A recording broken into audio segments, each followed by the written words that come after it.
In today's video, I'm going to teach you how to fix Microsoft Outlook app not working. If your Outlook app is not opening properly, keeps freezing, or just is not working the way it should, one of the quickest things you can try is repairing the app directly from your device settings. This is a simple built-in option in Windows, and it can often fix common problems without requiring you to uninstall anything or set everything up again from scratch. To get started, open the Settings app on your device. You can usually do this by clicking the Start menu and selecting Settings, or by using the shortcut that opens your system settings.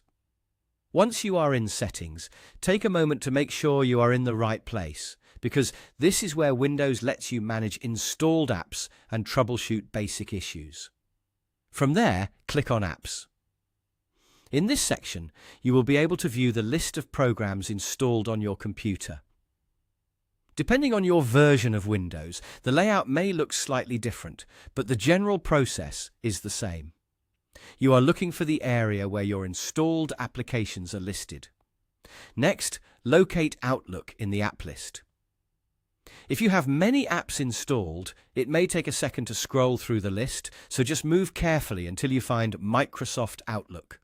Once you see it, click on it to open more options for that app. After selecting Outlook, click Advanced Options.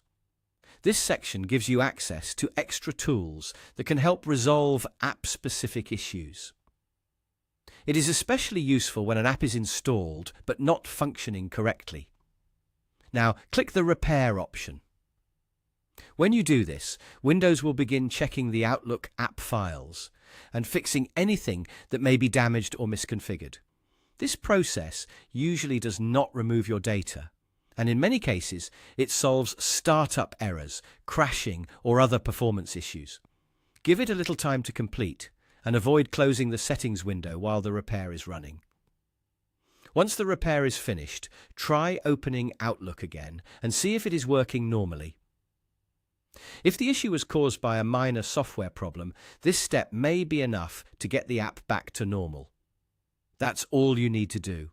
This is one of the easiest ways to troubleshoot Outlook when it stops working, and it is always a good first step before trying more advanced fixes.